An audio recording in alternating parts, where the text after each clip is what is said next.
Hello and welcome to the University of Michigan Labor and Delivery Unit. My name is Patricia Greco, and I'm one of the maternal fetal medicine fellows. And one of the things that I will be talking to you about today is pregnancy and hypertension. Let me just pull up my presentation. Okay, so we're just going to go ahead and get started. In terms of some background information, hypertensive disease in pregnancy complicates about 5 to 10% of all pregnancies. There are increased rates of prematurity in pregnancies complicated by hypertensive diseases. And also we know that cardiovascular conditions are a leading cause of maternal mortality and morbidity in the United States.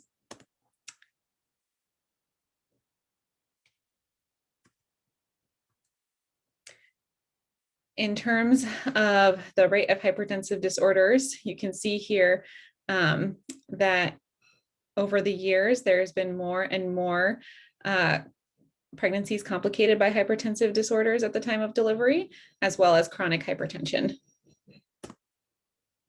And so how do women present with this complication?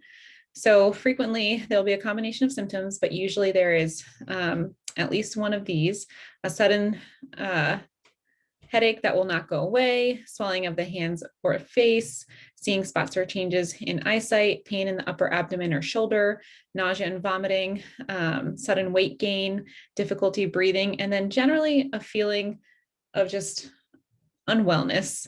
And so there's this nice little here schematic that you can see that goes over what preeclampsia is and the risks to you and your baby. And we'll go into detail about some of these a little bit more over the coming slides.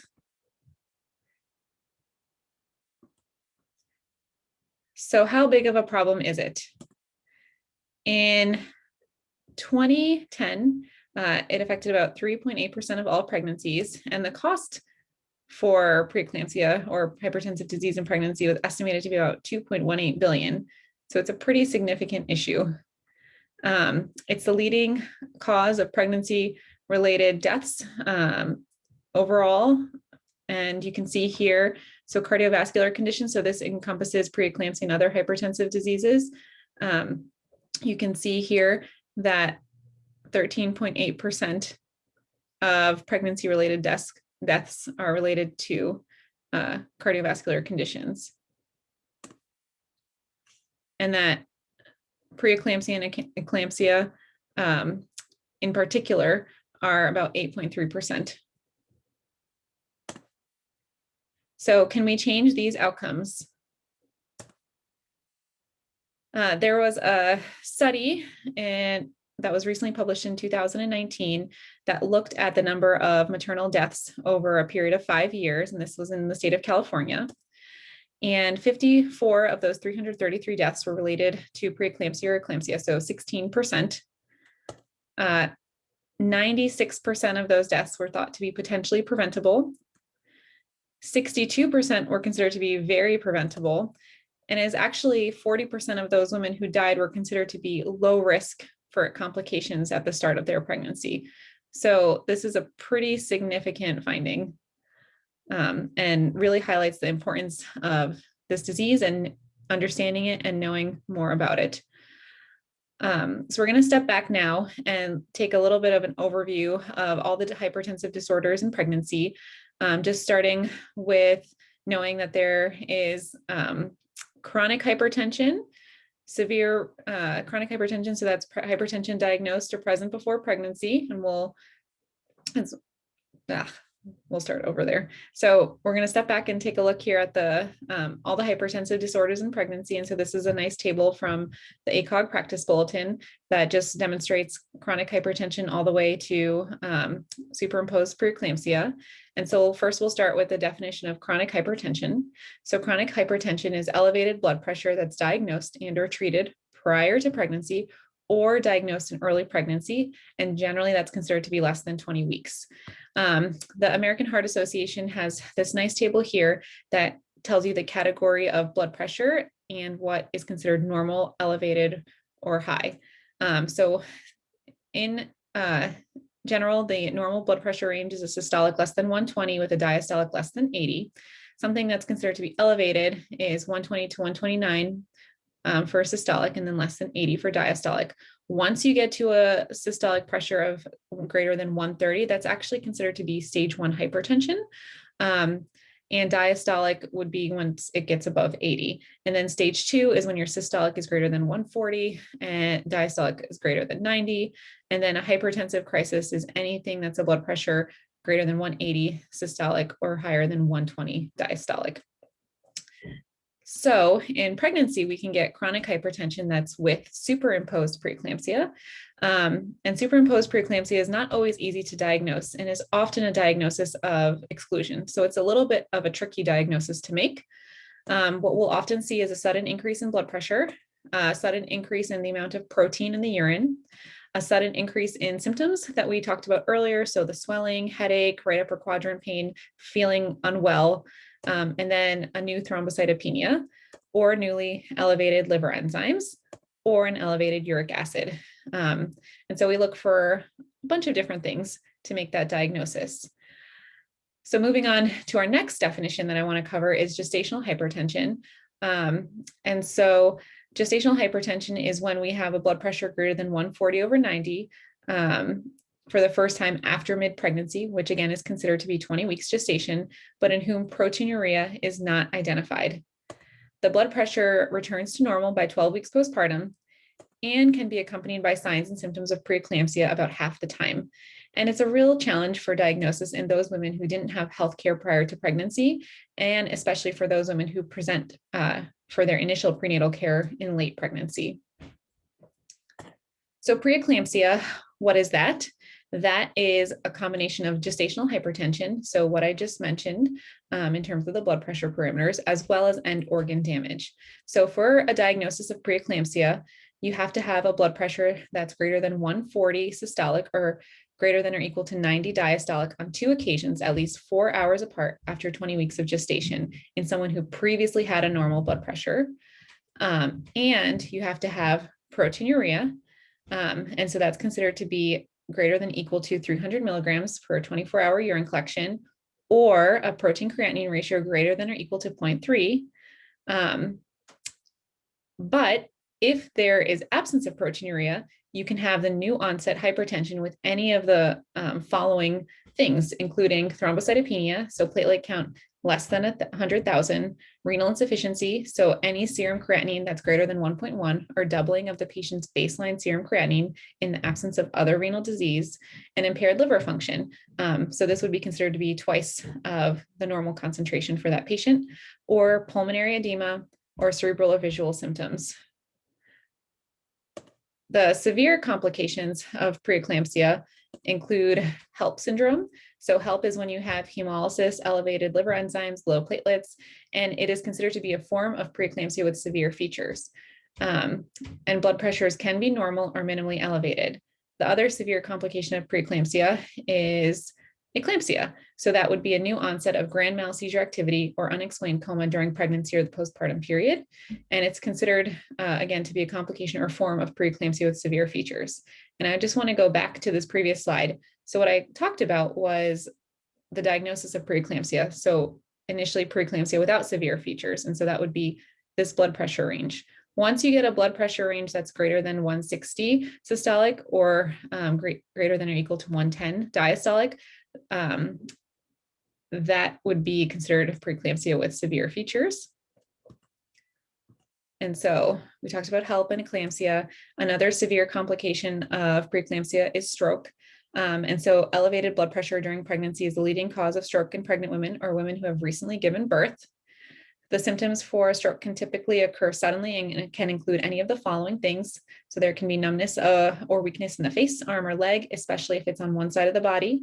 Confusion, difficulty speaking, difficulty understanding others, difficulty with vision, difficulty with walking, dizziness, loss of balance, loss of coordination, and a sudden severe headache with no known cause. Another severe complication can be something called PRESS syndrome, which is posterior reversible encephalopathy syndrome. It's a clinical radiological syndrome characterized by headaches, seizures, altered mental status, and visual loss. Altered consciousness may vary from mild confusion or agitation to coma. Other symptoms include nausea, vomiting, and brainstem deficits. Seizures and status epilepticus can also be seen. On imaging, what we'll see is some white matter vasogenic edema affecting the posterior occipital and parietal lobes of the brain predominantly, and this is associated with eclampsia or preeclampsia. So what does all of this mean for women? It plays a role in both maternal well-being and fetal well-being because it can affect your gestational age of delivery. And so what happens when this diagnosis is made prior to 24 weeks? Do we deliver or do we continue the pregnancy? And the actual recommendation, once a mom has a diagnosis of preeclampsia, is actually to end the pregnancy. What happens when a mom is greater than 24 weeks or less than 34 weeks pregnant? Again, the question is, do we deliver or do we continue the pregnancy? And I think the first decision is to make when you're at this gestational age is whether it is safer for mom and baby to remain pregnant or to be delivered. The second decision is whether the mom needs to be monitored in the hospital or can be monitored at home. These decisions are well outlined by ACOG. And preeclampsia with onset prior to 34 weeks is most often severe and should be managed in a facility with appropriate resources for management of serious maternal and neonatal complications. Because ambulatory management at home is an option only for those women with gestational hypertension or preeclampsia without severe features. However, if they are managed at home, there should be frequent fetal and maternal evaluation. And so these are all the things that would be severe complications of preeclampsia and reasons to be monitored in the hospital. So uncontrolled hypertension, persistent headaches, abdominal pain, visual disturbances, stroke, MI, HELLP syndrome, renal dysfunction, pulmonary edema, eclampsia, placental abruption, abnormal fetal tracing, and fetal death. And so this is house or home, or house or hospital. And hospital, as I mentioned, is the preference. So what about if a mom is between 34 and 37 weeks pregnant? The first decision to make is whether it is safer for mom and baby to remain pregnant or to be delivered. And so we have to look at, again, what is going on with the mom. Is there severe hypertension, thrombocytopenia, liver dysfunction, renal dysfunction, headaches, etc.? All the things that we talked about. And the second decision is to make whether or not to monitor mom at home or in the hospital. Again, this decision is well outlined by ACOG.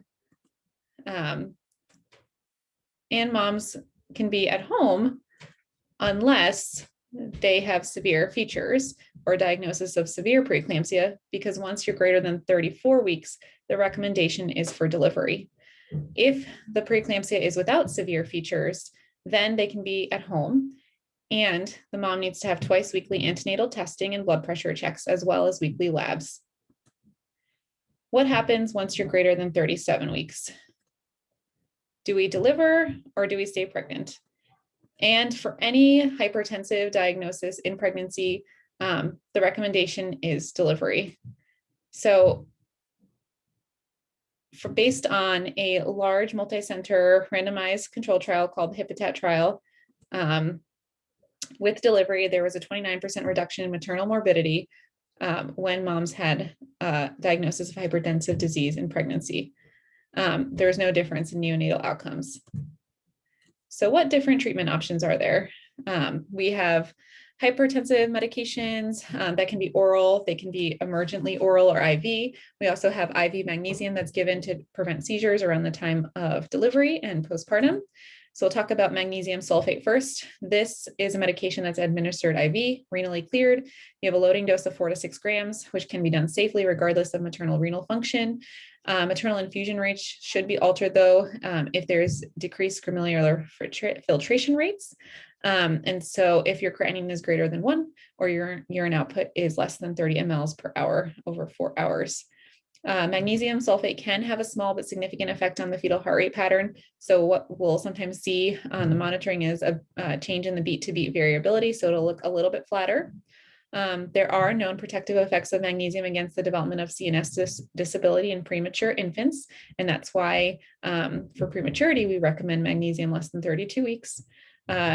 Although for preeclampsia, it's at any point with delivery if there are severe features present.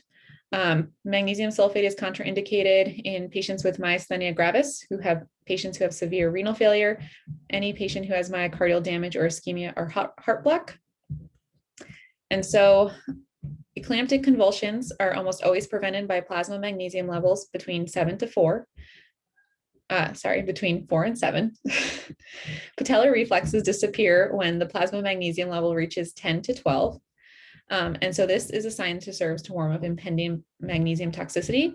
At 12 or higher, there is risk for respiratory paralysis and respiratory arrest can occur. And so this is why it's really important to do magnesium checks with exam. And if you see a change in reflexes or that should be a sign to check the magnesium level and ensure that you do not need to pause the medication. For treatment, if your magnesium is super therapeutic, you use calcium gluconate or calcium chloride, which is 1 gram IV, and you discontinue the magnesium sulfate, and this will usually reverse the mild to moderate respiratory depression. If it's severe, you may need to use continued doses of calcium because it's a short-acting medication. As for antihypertensives, there is a whole bunch of medications that we use for management of the blood pressures themselves. Listed here, we have labetalol, hydralazine, and nifedipine. These are our most common medications. Dosages vary depending upon, the goal blood pressure, upon the presentation, upon what the patient's initial blood pressure is. I think the most important things to highlight here are when you would avoid certain medications. For example, labetalol, you avoid in women with asthma, any pre-existing myocardial disease, heart block, bradycardia, any decompensated cardiac function. So postpartum medications, we'll sometimes use different medications in addition to those blood pressure medications we just quickly looked at. So Lasix or furosemide is something that we tend to avoid before delivery because it can compromise placental perfusion. And what it does is it will redistribute intravascular volume, which is most often already reduced in severe preeclampsia. And therefore, before delivery, diuretics are not used to lower blood pressure. And the only reason to use these medications before delivery is to treat pulmonary edema. But postpartum, we can use it for management of blood pressures and pulmonary edema. This can be given orally or IV. And then enalapril is an ACE inhibitor that's contraindicated during pregnancy, but safe in breastfeeding and can provide renal protection, especially for those women who have a comorbidity of diabetes with their hypertensive disease in pregnancy. And so what happens next? So we know that, as I mentioned early on, that hypertensive disease in pregnancy is kind of a window to cardiovascular health for women in the future. And so one of the things that's an emerging information, as I mentioned, is this hypertensive disorders of pregnancy being a risk factor for cardiovascular disease in the future. And so the American Heart Association recommends a yearly follow-up of blood pressure, lipid profile, and blood glucose concentration for women who had any hypertensive disease in pregnancy. So in summary, chronic hypertension and hypertensive disorders of pregnancy are common and increasing. Hypertensive disorders of pregnancy can lead to significant maternal morbidity and mortality. Supporting access to healthcare before and after pregnancy is essential, and supporting women's understanding of these disorders is important. And then finally, I just wanted to highlight, listen to these women. So if they're saying that there's something just not right or they're feeling unwell, that could easily be the first symptom of hypertensive disease in pregnancy. Thank you.